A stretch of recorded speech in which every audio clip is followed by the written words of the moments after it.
kalakasan, handog ng Diyos sa tanan. Simulan po natin ang pagdiriwang sa ngalan ng Ama at ng Anak at ng Espiritu Santo. Amen. Ang pagpapala ng ating Panginoong Jesucristo, ang pag-ibig ng Diyos Ama, at ang pagkipagkaisa ng Espiritu Santo, naway sumainyong lahat. At sumaiyo rin. Mga minamahal kong mga kapatid, ang Eukaristiya ang siyang bukal at rurok ng ating buhay Kristiyano. Sa Eukaristiya, nagiging handa tayong humarap sa mga hamon sa ating buhay espiritual. Sa pamamagitan din ito, na ipapahayag natin tayo ay isang tunay na sambayanan ng Diyos sa tuwing natitipon tayo sa Eukaristiya, sa tuwing iniaalay natin sa Diyos sa pamamagitan ni Kristo ang lahat ng mga bunga ng ating pagsisikap.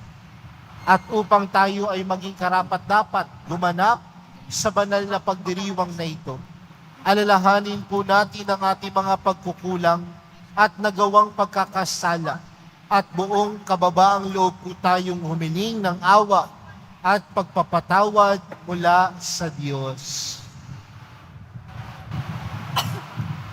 Inaamin ko sa makapangyarihang Diyos at sa inyo mga kapatid, na lubha akong nagkasala sa isip, sa salita at sa gawa, at sa aking pagkukulang. Kaya isinasamo ko sa mahal na Birheng Maria, sa lahat ng mga anghel at mga banal, at sa inyo mga kapatid, na ako'y ipanalangin sa Panginoong ating Diyos. Kaawaan tayo ng makapangyarihang Diyos, patawarin tayo sa ating mga kasalanan, at patnubayan tayo sa buhay na walang hanggan. Amen. Panginoon, kaawaan mo kami.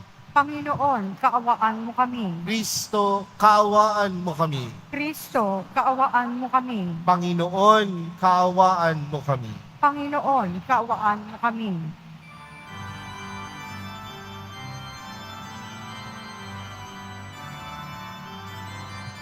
Papuri sa Diyos, papuri sa Diyos, papuri sa Diyos sa kaitaasan.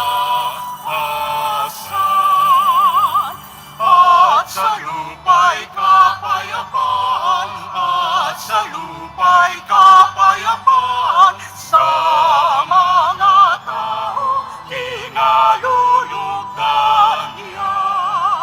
Pinupuri ka namin, dinarangal ka namin, sinasamba ka namin, ipinagbubuni ka namin, pinasasalamatan ka namin. Dahil sa dakila mo ang kapurihan, Panginoong Diyos, Hari ng langit, makapangyarihan sa lahat, Panginoong Jesucristo, bugtong na anak, Panginoong Diyos, Kordero ng Diyos, anak ng Ama.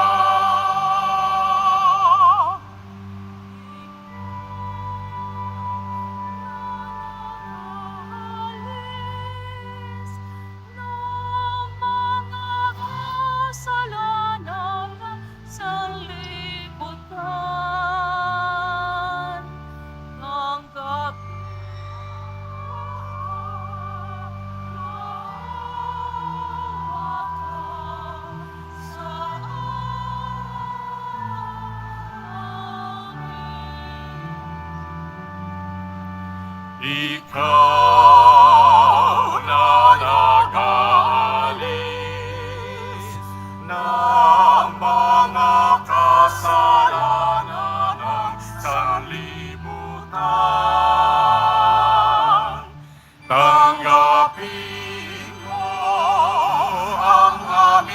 kahilingan.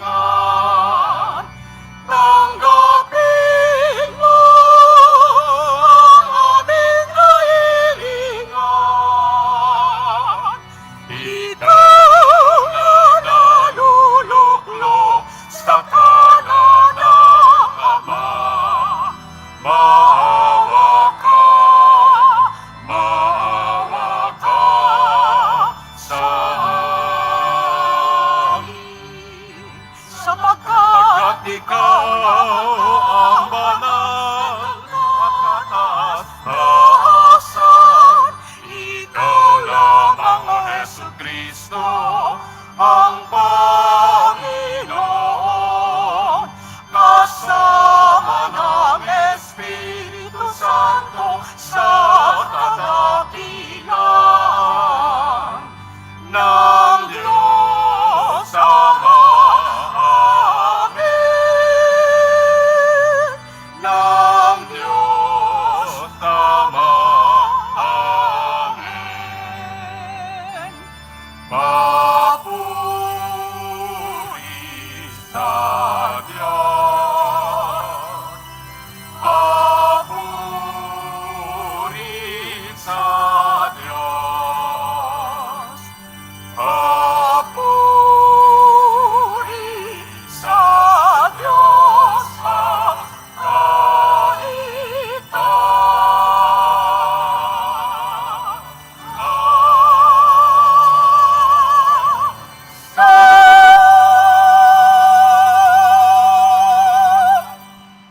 Manalangin tayo.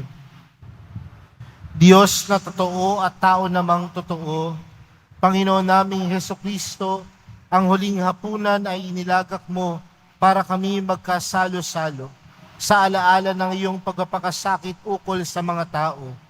Ipagkaloob mo ang aming kahilingang ang iyong katawan at dugo ay aming idangal sa pagdiriwang upang idulot mong kaligtasan ay lubos naming mapakinabangan kasama ng Espiritu Santo magpa sa walang hanggan. Magsiupo po ang lahat. Pagbasa mula sa aklat ng Exodo. Noong mga araw na iyon, lahat ng iniutos ng Panginoon ay sinabi ni Moises sa mga Israelita. Ang mga ito na may parang iisang taong sumagot. Lahat ng iniuutos ng Panginoon ay susundin namin.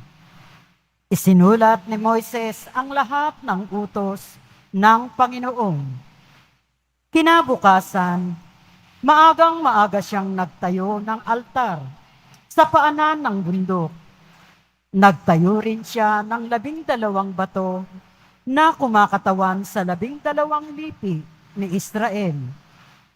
Pagkatapos, inutusan niya ang ilang kabataang lalaki na magdala sa altar ng mga handog na susunugin.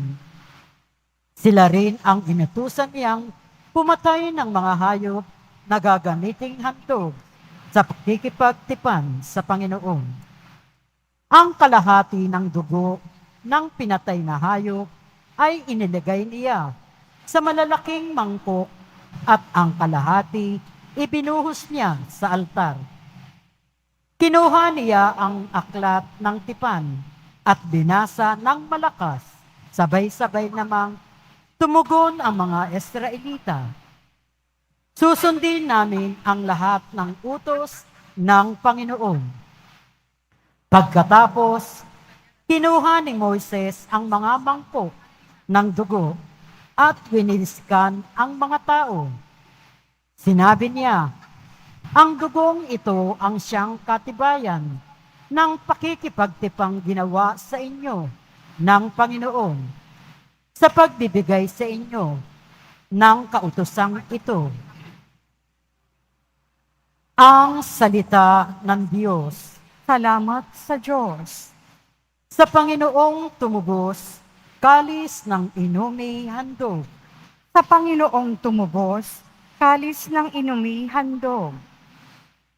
Sa Diyos ko't Panginoon, anong aking ihahandog? Sa lahat ng kabutihan na sa akin ay kaloob.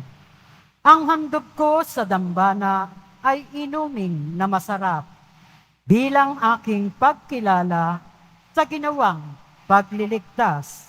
Sa Panginoong tumubos, kalis ng inumi handog.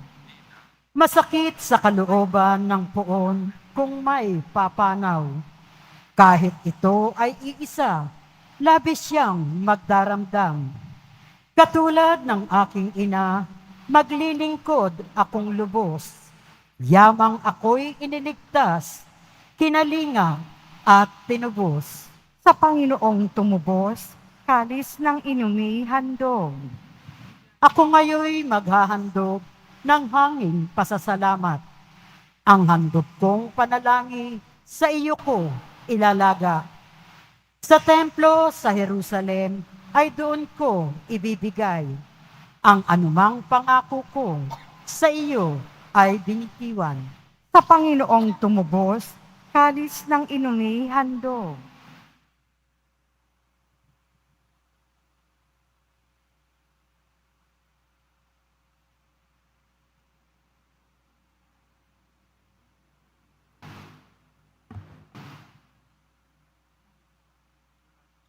Pagbasa mula sa sulat sa mga Hebreo. Mga kapatid, dumating na si Kristo, ang dakilang saserdote ng bagong tipan. Siya'y naglilingkod doon sa sambahang lalong dakila at walang katulad, hindi ginawa ng tao. Alalaong bagay, wala sa sanlibutan ito. Minsan lamang pumasok si Kristo sa dakong kabanal-banalan at iyo'y sapat na.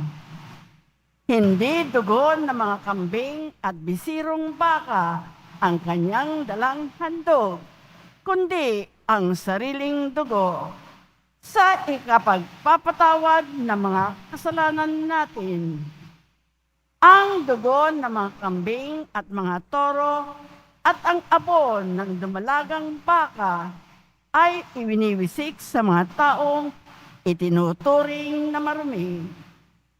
Sa gayon, sila'y nagiging malinis ayon sa kautusan. Ngunit, higit na di hama ang magagawa ng dugo ni Kristo. Sa pamamagitan ng walang hanggang Espiritu, ay inialay niya sa Diyos ang kanyang sarili na walang kapintasan.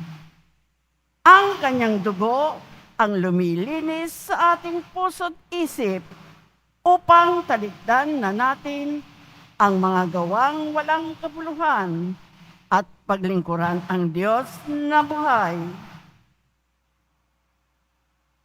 Ang salita ng Diyos. Salamat sa Diyos. Magsitayo na po ang lahat.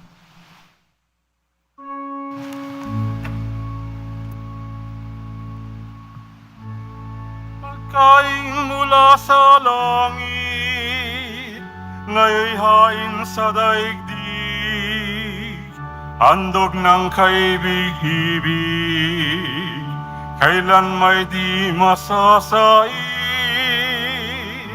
Paghahain ni lahat, mga inalay ni Isak, ang korderong nagliligtas, ang mana ng nagsilikas, pastol naming mapagmahal, kami yung kaawaan, gawing dapat makinabang sa pagkaing iyong alay. Hanggang langit ay makamtang, magagawa mo ang lahat upang tanan ay maligtas. Akayin mo sa iyong hapag, lahat kami yung alagad sa buhay mong walang wakas.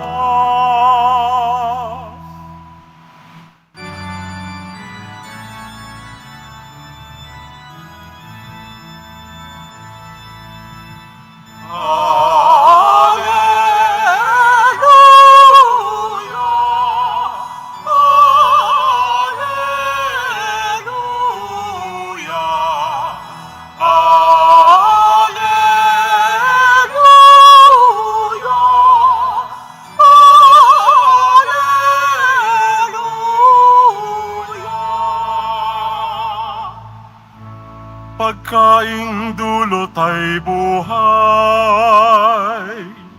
si Jesus na poong mahal. Buhay natin siya kailanman.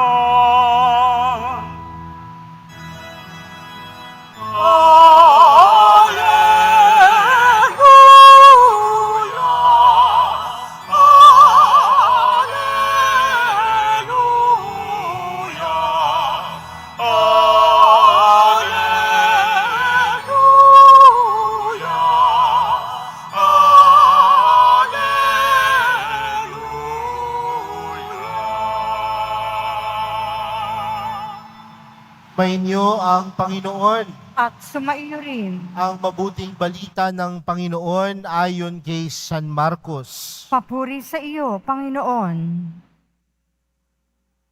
Unang araw ng pista ng tinapay na walang lebadura, araw ng pagpatay ng kordero para sa Paskwa. Tinanong si Jesus ng kanyang mga alagad, "Saan po ninyo ibig na ipaghanda namin kayo ng hapunang Pampaskwa?" Inutusan niya ang dalawa sa kanyang mga alagad, "Pumunta kayo sa bayan. May masasalubong kayong isang lalaki na may dalang isang bangang tubig. Sundan niyo siya sa bahay na kanyang papasukan at sabihin ninyo sa may-ari, ipinatatanong po ng guro kung saang silid siya maaring kumain ng hapunang Pampaskwa, kasalo ng kanyang mga alagad. At ituturo niya sa inyo ang isang malaking silid sa itaas na mayroon ng kagamitan. Doon kayo maghanda pa rin para sa atin." Nagtungo sa bayan ng mga alagad at natagpuan nga nila roon ang lahat, gaya ng sinabi niya sa kanila, at inihanda nila ang hapunang Pampaskwa. Samantalang sila'y kumakain, dumampot ng tinapay si Jesus, at matapos magpasalamat sa Diyos ay kanyang pinaghati-hati at ibinigay sa mga alagad. "Kunin ninyo, ito ang aking katawan," wika niya. Hinawakan niya ang kalis at matapos magpasalamat ay ibinigay sa kanila at uminom silang lahat.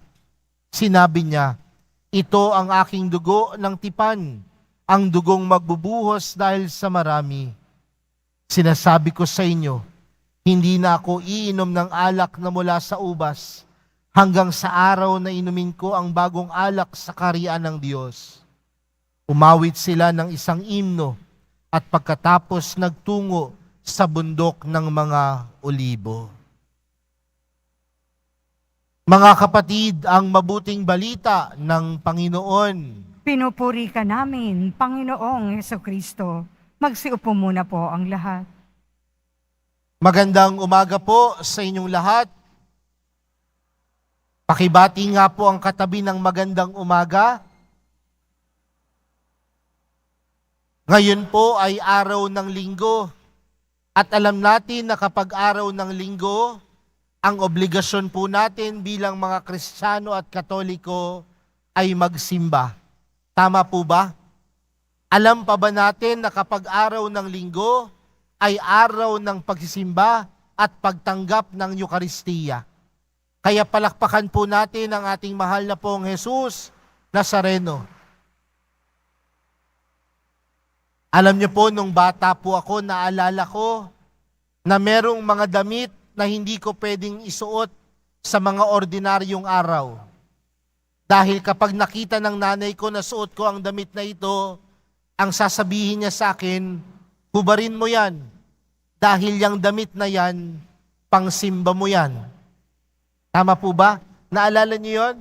Dahil meron tayong mga damit na kailangang gamitin pangsimba.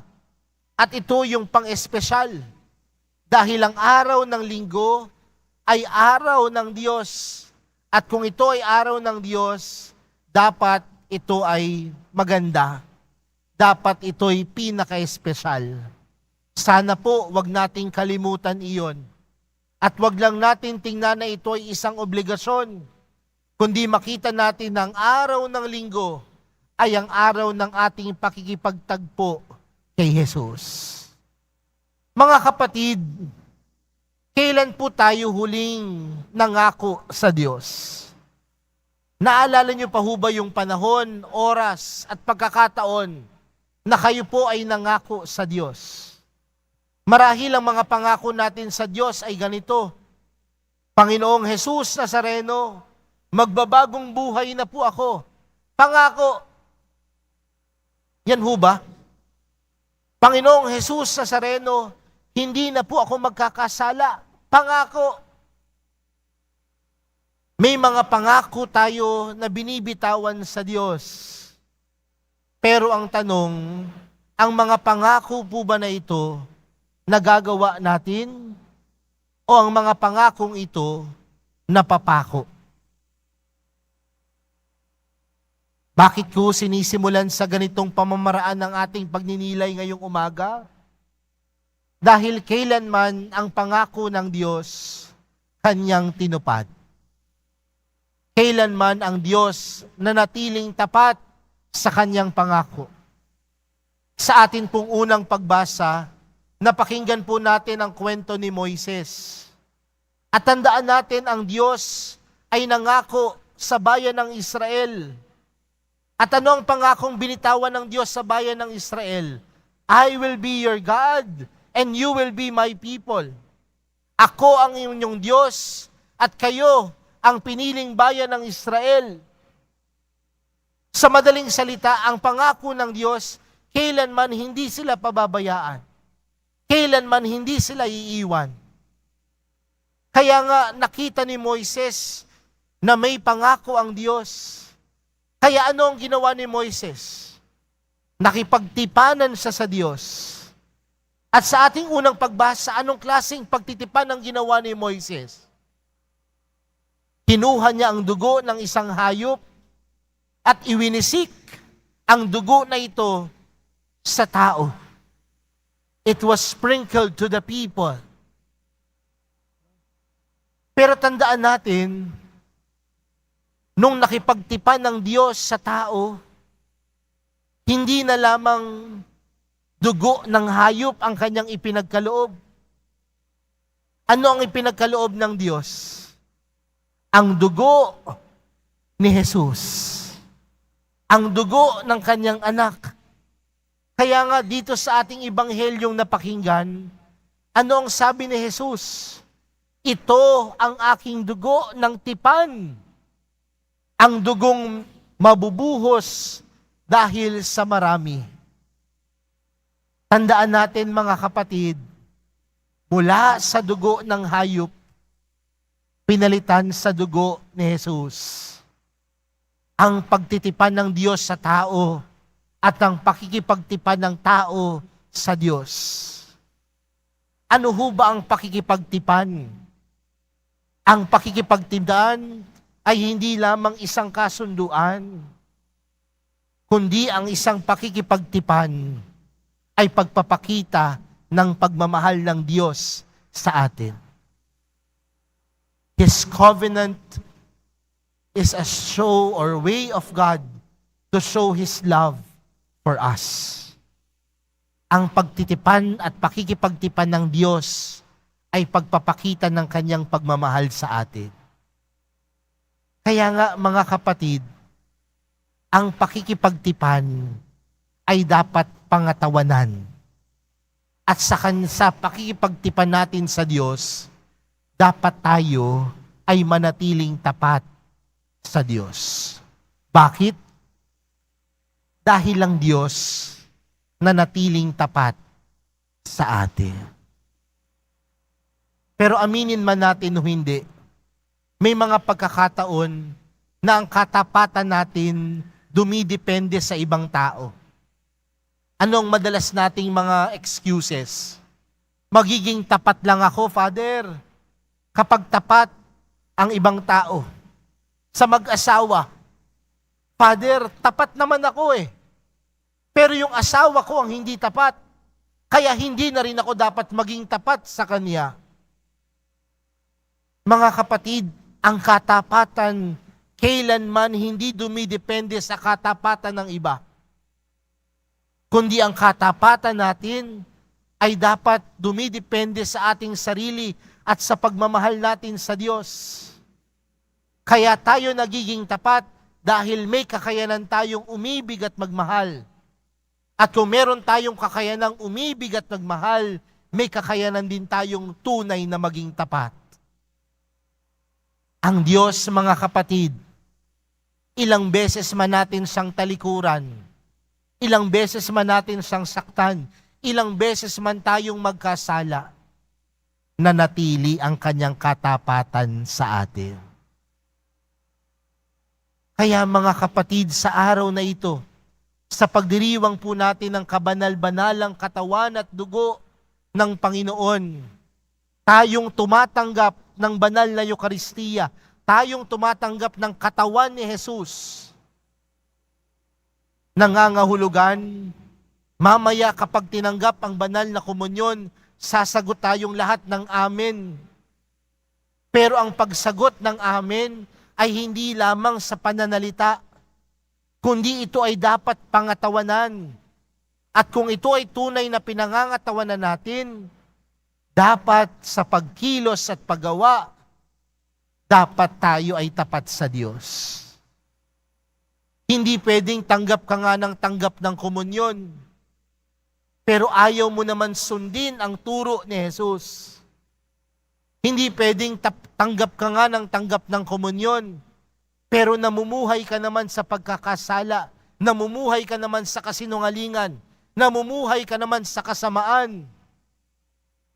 Hindi pwedeng tanggap ka ng tanggap ng komunyon, pero ang lumalabas sa bibig mo, masasama. Dahil ang tunay na pagtanggap sa komunyon, pinapangatawanan ang Diyos, pinapangatawanan si Jesus.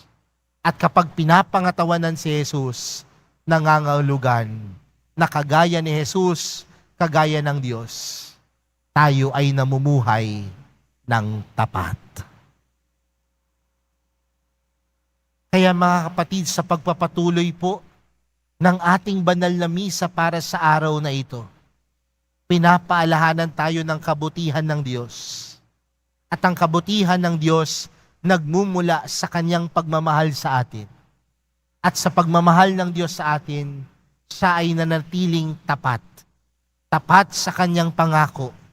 Tapat sa kanyang pagmamahal para sa ating lahat.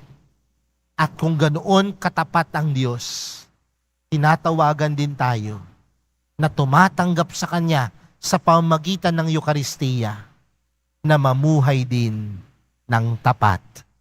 At ang pamumuhay ng tapat ay pamumuhay ng may kakayanang umibig kagaya ng Diyos. Uulitin ko mga kapatid, ang katapatan hindi dumidepende sa iba, kundi ang tunay na katapatan ay nakukuha sa kakayanan nating umibig sa Diyos. Ang umiibig sa Diyos, namumuhay ng tapat. At ang namumuhay ng tapat, tunay na umiibig sa Diyos. Sa pagpapatuloy ng ating banal na misa, sa tulong ng Eucharistia na nagbibigay sa atin ng lakas, yan ang ipanalangin natin kay Jesus. Yan ang ipanalangin natin sa Diyos. Mahal na pong Jesus Nazareno, turuan niyo po kaming mamuhay ng tapat. Amen. Magsitayo na po ang lahat.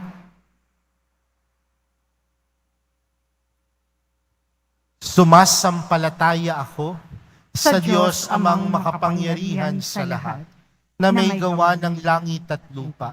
Sumasampalataya ako kay Jesucristo, iisang anak ng Diyos, Panginoon nating lahat, nagkatawang tao sa lalang ng Espiritu Santo, ipinanganak ni Santa Mariang Birhen, pinagpakasakit ni Poncio Pilato, ipinako sa krus na matay inilibing, nanaok sa kinaroroonan ng mga yumao, nang may 3 araw na buhay ng maguli, umakyat sa langit, naluklok sa kanan ng Diyos amang makapangyarihan sa lahat. Doon magmumulang paririto at hukom sa nangabubuhay at nangamatay na tao. Sumasampalataya naman ako sa Diyos Espiritu Santo, sa banal na simbahang Katolika, sa kasamahan ng mga banal, sa kapatawaran ng mga kasalanan, sa pagkabuhay na muli ng nangamatay na tao, at sa buhay na walang hanggan. Amen. Mga minamahal na mga kapatid, manalangin tayo sa Ama upang ang pagdiriwang natin ng banal na Eukaristiya ay maging tunay na tanda ng pagkakaisa, pagkakapatiran at pagbabahaginan. Buong tiwala tayong manalangin, Panginoon, dinggin mo kami. Panginoon, dinggin mo kami. Para sa ating Santo Papa Francisco, mga obispo, mga pare at mga diakono, maging tunay nawa tayong katawan ni Kristo na handang maghandog ng sarili para sa iba. Manalangin tayo. Panginoon, dinggin mo kami. Para sa lahat ng mga Kristiyano, magkaisa nawa silang lahat bilang isang komunidad na may pagmamahal at pagmamalasakit sa bawat isa. Manalangin tayo. Panginoon, dinggin mo kami. Para sa mga namumuno sa pamahalaan, taos puso nawa silang maglingkod at maging mga tanda ng presensya ng Diyos sa bayan. Manalangin tayo. Panginoon, dinggin mo kami. Para sa mga relihiyoso at relihiyosa, manatili nawa silang mapagmalasakit sa mga nagugutom at unahin ang kapakanan ng mga mahihirap at mga inaapi. Manalangin tayo. Panginoon, dinggin mo kami. Para sa mga mahal nating mga yumao, sumapit nawa sila ng maligayang kalwalhatian ng langit. Manalangin tayo. Panginoon, dinggin mo kami. Diyos naming Ama, tinawag mo kami upang magkatipon-tipon sa Eukaristiyang ito. Nagpapasalamat kami sa kaloob mong sakramento ng aming kaligtasan. Tulungan mo kaming maisabuhay ang kahulugan ng Eukaristiya. Hinihiling namin ito sa pamagitan ni Kristong aming Panginoon. Amen. Magsiupo po ang lahat.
Magsitayo na po ang lahat. Manalangin po kayo mga kapatid upang ang paghahain natin ay kalugdan ng Diyos amang makapangyarihan.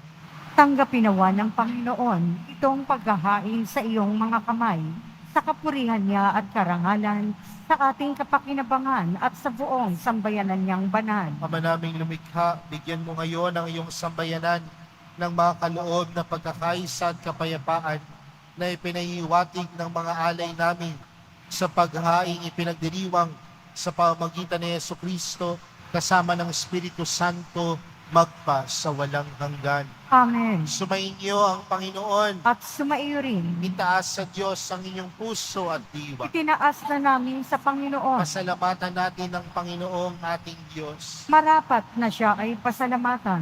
Ama naming makapangyarihan, tunay ngang marapat na ikaw ay aming pasalamatan sa pamagitan ni Jesucristo na aming Panginoon. Siya ang talagang dakila at lagi mong ikinalulugod na paring naghahain para sa sansinukob nitong pag-aalay na tangi mong ibinukod. Ang pagdiriwang sa huling hapunan ay paghahain niya para sa tanan upang alalahanin namin at pagsasaluhan. Ang laman niya ay inihain upang lahat ay duhain. Ang dugo na ay dumanak ng lahat ay mapatawad. Kaya kaisa ng mga anghel na nagsisiawit ng papuri sa iyo, nang walang humpay sa kalangitan, kami nagbubuni sa iyo kadakilaan.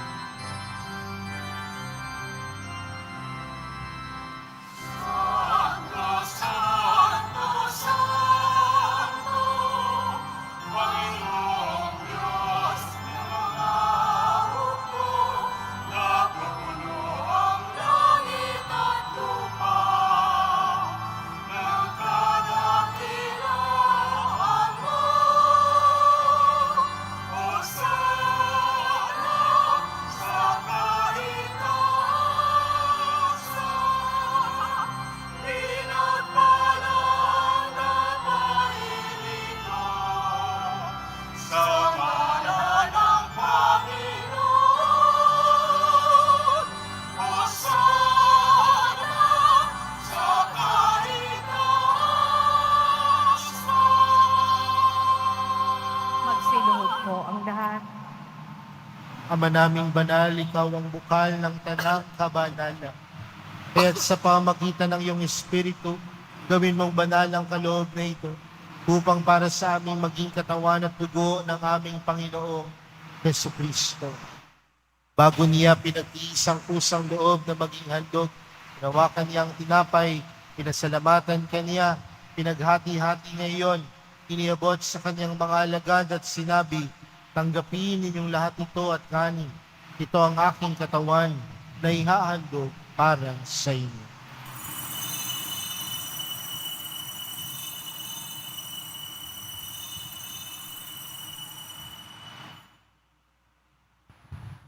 Gayon din naman noong matapos ang hapunan, hinawakan niya ang kalis. Muli kanyang pinasalamatan. Iniabot niya ang kalis sa kanyang mga alagad at sinabi, tanggapin ninyong lahat ito at inumin. Ito ang kalis ng aking dugo, ng bago at walang hanggang tipan. Ang aking dugo na ibubuhos para sa inyo at para sa lahat, sa ikapagpapatawad ng mga kasalanan. Gawin niyo ito sa pag-alala sa akin.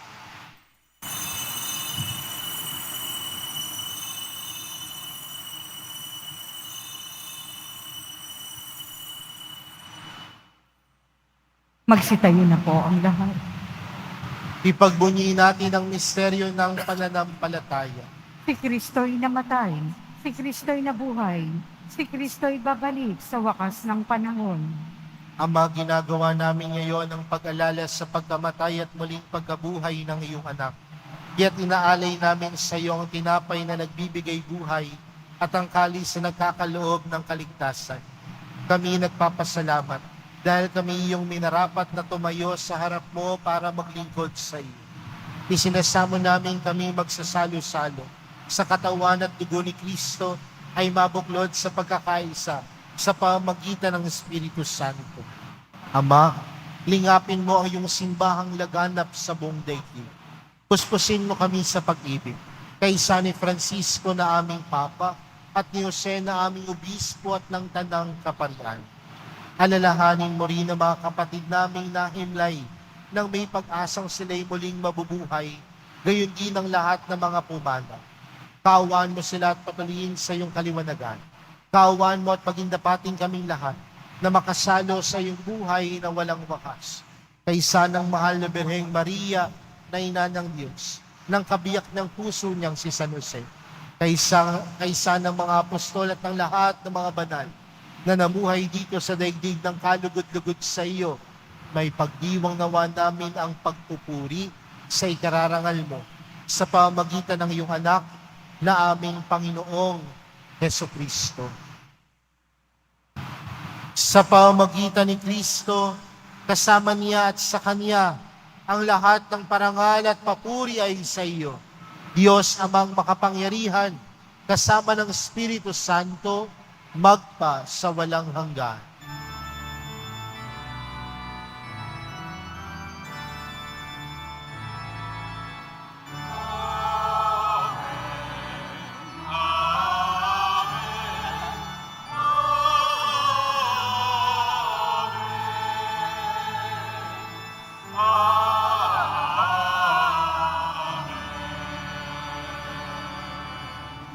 Lumapit po tayo sa Ama natin sa langit sa panalangin itinuro sa atin ni Jesus. Ama namin, sumasalangit ka, sambahin ang ngalan, mapasa amin ang kaharian, sundin ang loob dito sa lupa para ng sa langit. Bigyan mo kami ngayon ng aming kakanin sa araw-araw at patawarin mo kami sa aming mga sala para ng pagpapatawad namin sa nagkakasala sa amin. At huwag mo kami paintulot sa tukso at iadya mo kami sa lahat ng masama. Hinihiling po namin kami iadya sa lahat ng masama, pagkalooban ng kapayapaan araw-araw, iligtas sa kasalanan at ilayo sa lahat ng kapahamakan. Samantalang aming pinananabikan ang dakilang araw ng pagkapahayag ng tagapagligtas namin si Jesucristo. Sapagkat iyo ang kaharian at ang kapangyarihan at ang kapurihan magpakailanman. Amen. Panginoong Jesucristo, sinabi mo sa iyong mga apostol, kapayapaan ang iniwan ko sa inyo. Ang aking kapayapaan ang ibinibigay ko sa inyo. Tunghayan mo ang aming pananampalataya at huwag ang aming pagkakasala. Pagkalooban mo kami ng kapayapaan at pagkakaisa ayon sa iyong kalooban, kasama ng Espiritu Santo, magpa sa walang hanggan. Amen. Ang kapayapaan ng Panginoon ay laging sumainyo. At sumaiyo rin. Magbigayan po kayo ng kapayapaan sa isa't isa.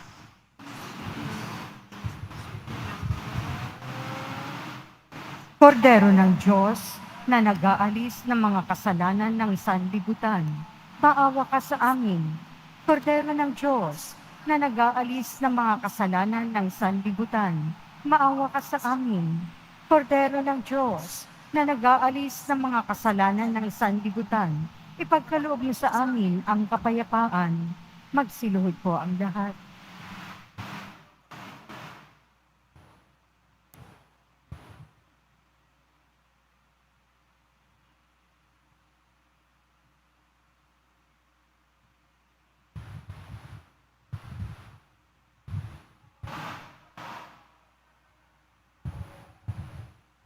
Narito po si Jesus, ang kordero ng Diyos.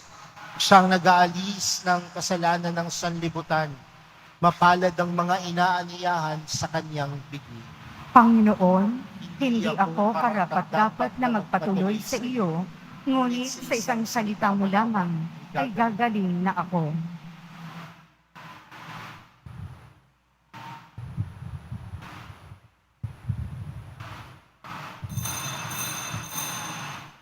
Para po sa lahat ng tatanggap ng banal na komunyon, sasagot po tayo ng amen.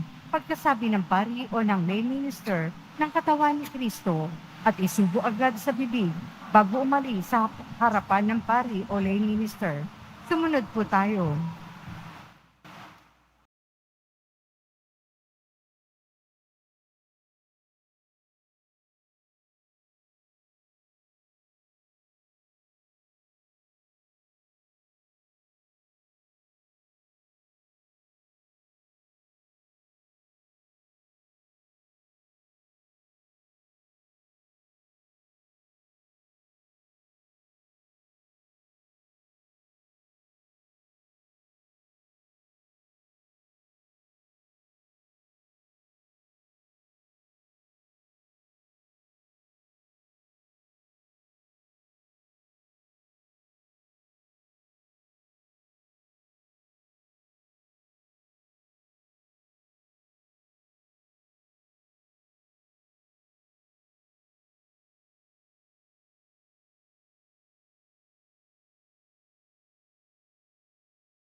Magsitayo na po ang lahat. Manalangin tayo. Panginoong Jesucristo, inihiling namin kami gawin mong makasalo ng lubusan sa bunga ng banal na paikinabang sa iyong buhay na idinudulot sa piging ng paghahain ng iyong katawan at dugong banal kasama ng Espiritu Santo magpa sa walang hanggan. Amen. Sumainyo ang Panginoon, at sumaiyo rin. mahal na pong Jesus Nazareno. Inihayag mo sa pamagitan ng krus ang walang maliw na pag-ibig ng Diyos sa sangkatauhan. Pakinggan mo ang kahilingan ng iyong angkan na nagsusumamo sa iyo. Makamtan naman nila ang iyong katugunan at tanggapin ang kasagutan na may utang na loob na tinatanaw. Basbasan din po ninyo ang mga daladala nilang mga imahin at dasala. Sa pamamagitan ng bendisyon na ito, naway maalala nila ang mga pangako nila noon sa binyag na ikaw ang kanilang ibigin at paglilingkuran bilang Panginoon, magpa sa walang hanggan. Amen. At pagpalain po kayong lahat ng makapangyarihang Diyos, Ama, Anak at ng Espiritu Santo. Amen. Humayo kayong taglayang kapayapaan ng Poong Jesus Nazareno. Salamat sa Diyos.